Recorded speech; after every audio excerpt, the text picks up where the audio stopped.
You stole my baby! No, that's my baby! My sister called me evil for using her baby name, so I proved just how right she was.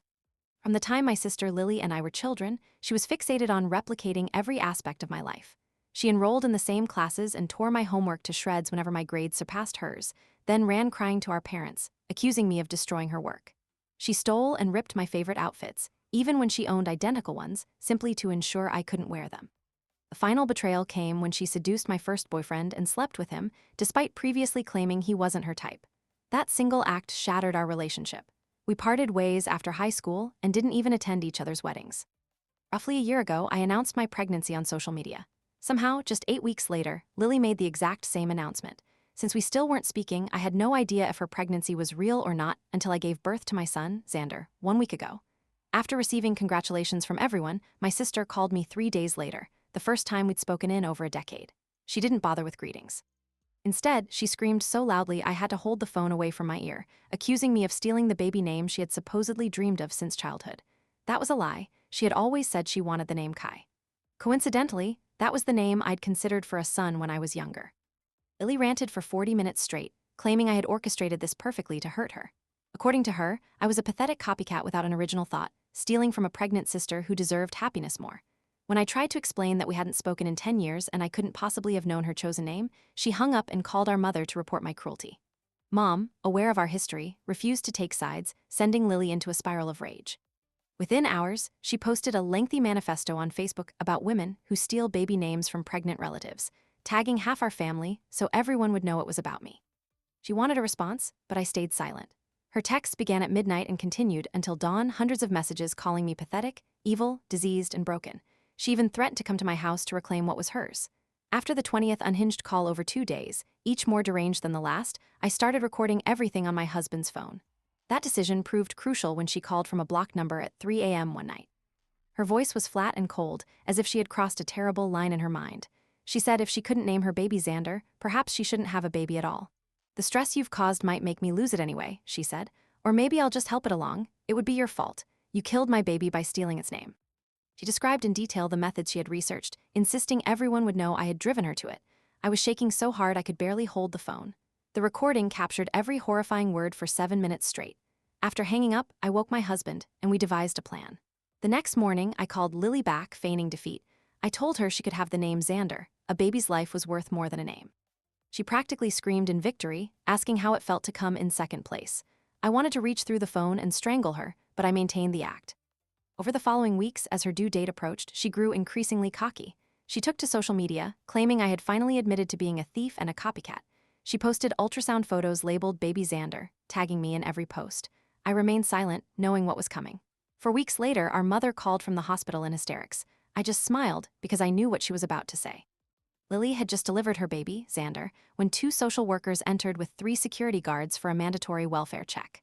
When they mentioned the reason for their visit, she laughed like something from a horror movie, thinking it was a joke, until they played the audio recording I had provided. According to Mom, Lily's face went pale. She realized what was happening and immediately snapped, clutching her newborn so tightly the nurses grew alarmed about the baby's circulation. As authorities rushed to check the infant, she grabbed a metal IV pole and swung it like a baseball bat. Blood from her delivery still dripped down her legs as she backed into a corner, hurling medical equipment at anyone who approached. Security formed a protective barrier while a psychiatrist tried to calm her, but she kept screaming that I had made her do this by stealing her baby's name. The nurses managed to pry the baby from her grip just as she collapsed from blood loss. Against my husband's wishes, I drove to the hospital. I needed to see this through, as I puss. Through the emergency room doors, I could hear her screaming from deep within the building. Security tried to stop me, but when I explained I was the sister she kept mentioning, they let me pass. One guard escorted me to the psychiatric wing, where she had been moved after being stabilized. The scene was chaotic. She had barricaded herself behind an overturned hospital bed, clutching her baby again. The nurses were trying to calm her as she repeated, "She made me say those things. She knows what she did." The baby's cries grew weaker, muffled by how tightly she held him. I pushed past the security guard into the room. The moment her eyes locked onto mine, pure hatred blazed in them. "Tell them about Florida," she screamed. "Tell them why I had to threaten my baby." I was bewildered. I had never been to Florida with her. My confusion must have shown because she laughed that same unhinged laugh. The hospital's psychiatrist, a calm-looking woman with gray hair, arrived then. Lily's demeanor shifted instantly. She started sobbing about losing her first baby, then repeated October 15th over and over. My blood ran cold. October 15th was the day I had announced my pregnancy. My mother turned to me with a strange look. "Why didn't you tell me you visited her in October?" she asked. I insisted I hadn't, but Mom showed me a photo on her phone that made my knees weak. It was me, clearly pregnant, standing at Lily's front door on October 15th. I had no memory of this at all. "You came to gloat?" Lily screamed. "You told me you'd name him Xander to hurt me." The baby's crying stopped completely. Blood pooled on the floor from where she had torn her stitches. Security moved in quickly, but I stood frozen, staring at that photo. How could I be somewhere I didn't remember going? I desperately checked my phone's location history for October 15th. It showed I was home all day, just as I remembered, but there was a 2-hour gap in the data, as if my phone had been turned off or in airplane mode. Lily's husband burst into the room then, wild-eyed and frantic. "Is it true? Did you really visit her that day? She's been obsessed with your visit. She talks about it constantly." My phone buzzed with a text from my cousin in the waiting room. "Mom just told everyone about your October visit. What did you say to her?" A hospital social worker approached me cautiously. She said the recording I'd provided was concerning, but asked why I hadn't mentioned the prior confrontation when reporting Lily's threats. I pulled up the report I'd filed online. My hands shook as I read details I didn't remember adding, mentions of previous contact, and an escalating situation since October. Child Protective Services arrived to interview both families, mentioning they needed to investigate the pattern of contact I had apparently initiated. Pattern? What pattern? Later in the hospital cafeteria, Lily's neighbor approached me quietly. "I saw you leaving that day," she said. "You looked really upset. What happened in there?" I went home and immediately checked our doorbell camera footage from October 15th. My heart sank. It had been deleted. The deletion log showed it was removed from my account using my login credentials. My phone revealed more disturbing evidence. Sent texts to Lily I didn't remember typing, messages like "thinking of you" and "hope you're okay" throughout October. How was this possible? And I called my best friend. She hesitated before admitting, "You did mention wanting to visit her when you found out you were pregnant. You said something about making peace." I searched my car frantically and found a receipt from a coffee shop in Lily's town dated October 15th, paid with my credit card. But I distinctly remembered being homesick that day. I had even called out of work that night. I made a post on Facebook asking if anyone else had experienced missing memories during pregnancy. Within minutes, it was deleted by someone using my account. The next shock came from Xander's daycare. When I'd enrolled him months ago, I had apparently listed Lily as an emergency contact in October, then removed her in November. The handwriting on the form looked like mine, but something seemed off. Lily's best friend reached out with screenshots of texts where I had apparently apologized for what I said during the visit. The messages came from my number, but they didn't sound like me at all. The phrasing was wrong. I discovered my GPS history showed multiple trips to Lily's town throughout October that I had absolutely no memory of making. Each trip lasted hours, always during times I thought I was home or at work. My husband finally admitted he'd been worried about me in October. "You were acting strange, taking long drives, not telling me where you were going. I thought it was pregnancy hormones." In our bedroom closet, hidden behind old maternity clothes, I found a pregnancy journal I didn't remember keeping. The entries talked about wanting to fix things with my sister before the baby came. As I read through it, I noticed the handwriting deteriorating, becoming almost frantic. The final entry, dated October 30th, read, "Visited S again. She didn't answer. Left the letter under the door." I had no memory of any letter, any visits, any of this.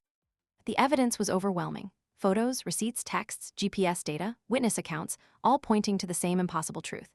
I had been visiting my sister throughout October, saying things I couldn't remember, doing things that felt like another person entirely.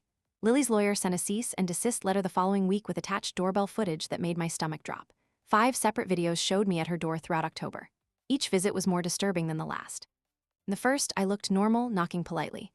By the 5th, I was pounding on the door, my face contorted with rage, clearly talking to someone who wasn't there. The timestamp on that last video showed 3:47 p.m. on October 28th. I pulled up my work calendar. I'd been in a client meeting at that exact time with 12 witnesses.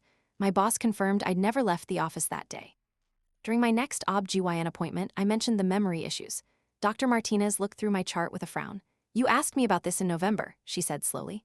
"About missing time during pregnancy. Don't you remember?" I stared at her blankly. She showed me her notes from November 12th, detailed documentation of me describing blackouts and lost hours. The appointment had lasted 90 minutes. I had no memory of it whatsoever. That evening, I went through my email drafts and found unsent messages to Lily, all from October. The progression was chilling. They started friendly, "Please talk to me," then became desperate. "I know you're home." The final draft, dated October 29th, made my hands shake. "I'm going to use the name whether you like it or not." My mother called that night, her voice heavy with guilt. "Your sister called me throughout October," she admitted, "crying about you harassing her." I thought she was exaggerating, being dramatic like always, but she was terrified. I kept notes of every call. There were 23 calls from Lily between October 15th and October 31st, each describing my visits in detail. According to her, I'd shown up increasingly agitated, demanding she talk to me about what happened with the baby. Next morning, Lily posted her medical records on social media, proof of stress-related bleeding throughout October. Her doctor's notes mentioned family harassment as a contributing factor. The comment section exploded with people calling me a monster. At my son's pediatrician appointment, the receptionist pulled up our October booking. "You made this appointment for baby Xander on October 16th, she said cheerfully. My mouth went dry. October 16th was the day after I'd announced my pregnancy and supposedly visited Lily. I hadn't even picked the name officially until December. I hired a neurologist specializing in pregnancy-related cognitive issues, but when I called to confirm my appointment, they said I was already in their system. "You saw Dr. Patel in November," the receptionist explained. "Would you like to schedule a follow-up?" Dr. Patel's report arrived by email. It described dissociative episodes likely triggered by a childhood trauma anniversary. The report noted that I'd been resistant to acknowledging episodes despite clear evidence. Most disturbing was his final note: "Patient denies episodes she's clearly experiencing." Everything clicked into place when I realized what October 15th represented. It was the 20th anniversary of the day Lily had told our parents about sleeping with my high school boyfriend, the day our relationship had shattered beyond repair. Lily's neighborhood had security cameras at the entrance. Her husband sent me the footage through his lawyer. It showed my car circling the block for hours on multiple October dates. In one video from October 22nd, the camera caught me through my windshield, sobbing hysterically while driving in circles. "She installed cameras after your first visit," her husband explained in a follow-up email. "You seemed not yourself. It scared her. She thought you might hurt yourself or someone else." I made an emergency appointment with my therapist. Reading through her November session notes felt like reading about a stranger. She documented me processing guilt about confronting a family member, but noted I couldn't remember specific details. According to her notes, I'd been seeing her weekly throughout November to deal with family trauma resurfacing during pregnancy. My house revealed more evidence hidden in strange places, inside old shoe boxes, behind books, under the bathroom sink. I found drafted letters to Lily, photos of us as children, and pregnancy test strips dated from October. One letter, crumpled and water-stained, contained a single chilling line: "You can have him back." Him, my high school boyfriend, our father, the baby. I couldn't tell what my October self had meant. Lily finally texted me directly: "I forgive you for October. I know you weren't yourself, but please don't pretend it didn't happen. Get help." The 2-hour gap on October 15th consumed my thoughts. Security footage from various businesses showed my car traveling toward Lily's house, then nothing, then my car returning home 2 hours and 13 minutes later. What had happened during those missing hours? Lily's medical records, subpoenaed for the custody investigation, revealed the devastating truth. She had been pregnant before October and lost the baby on October 14th. The death certificate listed the baby's name, Xander. I checked my mother's phone records. She had called me at 11:47 p.m. on October 14th. The call had lasted 43 minutes. She must have told me about Lily's loss, and the very next day, I'd announced my pregnancy. My mother broke down when I confronted her. "I begged you to reach out to her," she sobbed. "You promised to be sensitive. You said you wait to announce your pregnancy, but then the next morning you posted it everywhere." My husband found my October 14th search history on our shared computer. The searches started at 11:52 p.m., right after Mom's call. Pregnancy announcement ideas. Unique baby names, Xander name meaning. The timestamp showed I'd searched for the name Xander specifically at 12:23 a.m. on October 15th, hours after learning my sister had just lost a baby with that name. The horror of what I'd done crashed over me. I'd found out Lily lost her baby, Xander, then announced my pregnancy with the same name the very next day. No wonder she'd broken down. No wonder she thought I'd done it to hurt her. I drove to Lily's house, desperate for answers about those October visits. She wouldn't see me, but her husband met me at a coffee shop. He played the doorbell audio from my first visit. My own voice, strange and distant, floated from his phone. "I've always loved the name Xander. I'm going to use it." Searching through my deleted texts, I found messages to my husband from October 15th. "Visited sister. It went badly. I think I said something terrible." But when I asked him about it, he had no memory of receiving those texts. My best friend finally revealed the whole truth about October 15th. "I drove you to your sister's house," she admitted. "You called me after your mom told you about the baby. You were hysterical, not making sense. I didn't think you should drive." She described the drive in painful detail. "You kept repeating she can't have everything over and over. You seemed like you were in some kind of trance. When we got there, you told me to wait in the car. You were inside for 2 hours. When you came out, you seemed calm, almost serene. You said everything was fine and asked me to take you home." I had no memory of any of it, not the call, not the drive, not the visit, nothing. Emergency therapy session focused on trauma-induced dissociation. You may have experienced a complete dissociative episode upon hearing about the name connection. my therapist explained. Your mind couldn't process the coincidence that you'd both chosen the same name independently. But then the deeper connection hit me.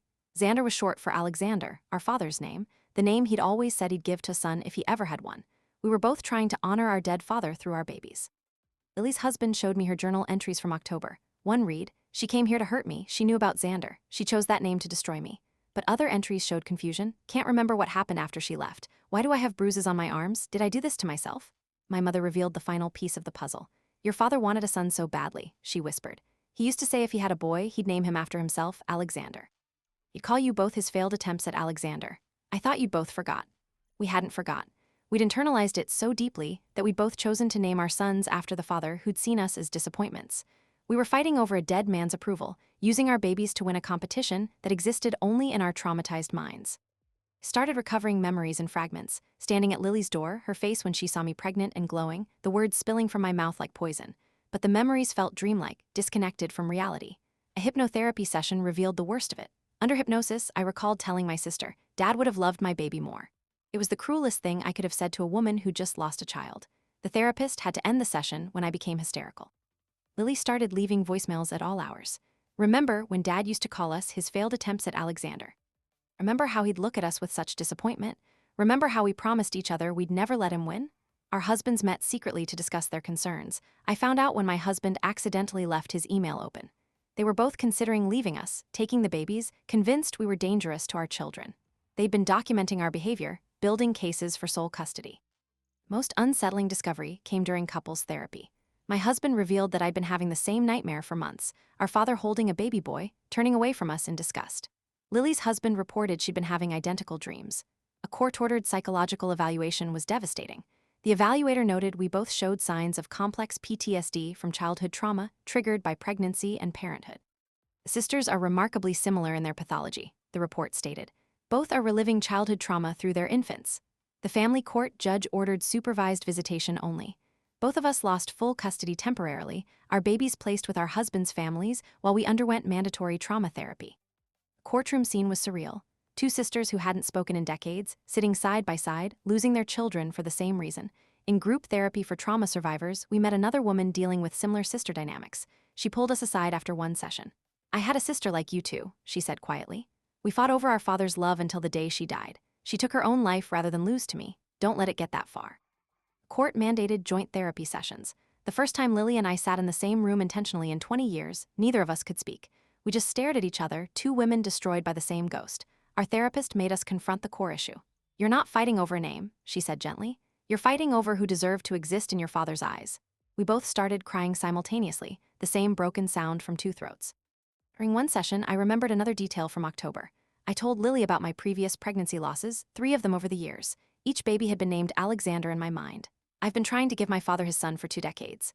Lily's confession mirrored mine. She'd lost 4 pregnancies, all boys she'd planned to name Alexander. We'd both been caught in the same cycle, trying to birth our father's approval. She admitted she'd been having blackouts too. Security footage from my apartment building showed her there multiple times in November and December, standing outside, staring up at my windows. She had no memory of these visits. Her mother-in-law filed for grandparent rights, citing our shared delusion as evidence we were unfit mothers. The legal documents described us as 2 women so damaged by childhood trauma that they pose a risk to their own children. The family court judge asked a question that shattered us both. "Have either of you considered that your father's name might be triggering these episodes? That naming your children after him is perpetuating the cycle of trauma?" We discovered the final devastating truth when we pulled our father's death certificate. He had died on October 15th, 30 years ago. Every October 15th, we've been reliving the trauma of his death. Lily had lost her first pregnancy on October 15th, 5 years ago. I'd lost one 3 years ago on the same date. Our mother finally told us the whole truth about our father. He'd been emotionally abusive, specifically about not having sons. He blamed us for being girls, told us we were disappointments, made us compete for scraps of affection. "I thought I was protecting you by never talking about it," she wept. "I thought you'd forget." Lily and I pieced together what had happened on October 15th. We'd both dissociated completely. Security footage from that day showed something impossible. We were both at each other's houses at the same time. I was at her door while she was at mine. 2 traumatized women acting out scenarios with ghosts. A neurologist specializing in trauma explained it was possible we'd both experienced simultaneous fugue states. "Your brains were trying to rewrite history," he explained, "to fix what couldn't be fixed." I found videos on my phone I didn't remember taking, hours of footage of me practicing conversations with Lily, talking to empty rooms. Lily had similar videos on her phone. We'd been rehearsing confrontations that never actually happened. The blank paper I'd supposedly left under her door turned out to be exactly that, blank. Lily's husband found it tucked behind their doormat, completely empty except for my smudged fingerprints. The conversations we remembered having with each other were actually monologues with ourselves, captured on our phone's voice memo apps. Our sons met for the first time at the supervised visitation center 3 weeks later. They looked nothing alike, except for the haunted expressions on their mothers' faces as we watched them through the observation window. Both boys were calm, happy, completely unaware of the storm swirling around their existence. That night, I discovered something that made my hand shake. Lily and I had been texting each other in our sleep, entire conversations neither of us remembered having. The messages revealed our deepest fear in stark digital clarity. We were becoming our father, obsessed with a name, destroying our families over something that meant nothing to anyone but us. During the next therapy session, I suggested we both change our babies' names. Lily's reaction was visceral. She clutched the arms of her chair so hard her knuckles went white. Then he wins, she whispered. Then we're still the failures. The he was our dead father, still controlling us from beyond the grave. A groundskeeper at the cemetery called our mother the following week. He noticed something strange, 2 women visiting the same grave on the 15th of every month, leaving toys for Alexander. Security footage confirmed what he suspected. We'd both been visiting Dad's grave regularly, sometimes missing each other by minutes. Then came the revelation that changed everything. The groundskeeper mentioned that sometimes we came together, having what appeared to be normal conversations at the graveside before leaving separately. Neither of us had any memory of these joint visits. The cemetery's security footage was undeniable. There we were, month after month, meeting at Dad's grave. In these dissociated states, we called each other by our childhood nicknames, names we hadn't used in 20 years. We'd hug, talk calmly, even laugh together before getting in our separate cars and driving away with no conscious memory of the encounter. A therapist suggested something that terrified us both. Our conscious minds couldn't handle reconciliation, so our traumatized parts were meeting in secret, maintaining a relationship we couldn't access in our waking lives. The question became whether to undergo intensive therapy to integrate these dissociated parts and recover all the memories. The risk was complete psychological breakdown. The potential reward was freedom from the cycle that had trapped us for 30 years. We agreed to try, holding hands in the waiting room like the children we'd once been. First session of intensive trauma therapy revealed memories I'd buried so deep they felt like fiction. Lily and I had once protected each other from Dad's rages. We'd taken beatings for one another, lied to cover for each other, been inseparable allies against his disappointment. The memory that had split us apart surfaced during the 3rd session, the day Dad had said he'd love us if we were boys. We fought over who would become Alexander for him, not physically, but we competed to be more like the son he wanted. We turned on each other in desperation for his approval. Treatment worked too well. Memories flooded back faster than either of us could process, things we'd done to each other as children that perfectly mirrored our adult behavior. The same patterns, the same desperate competition, the same wounds inflicted over and over. Both of us ended up hospitalized briefly when the memories became too intense. Our babies remained in custody with their fathers while we struggled to piece together our shattered psyches. The irony wasn't lost on us. We'd lost our children while trying to heal from losing our father's love. And my mother made a discovery that shattered everything we thought we knew. While cleaning out the attic, she found Dad's journal from before we were born. Page after page revealed the truth. He'd never wanted children at all.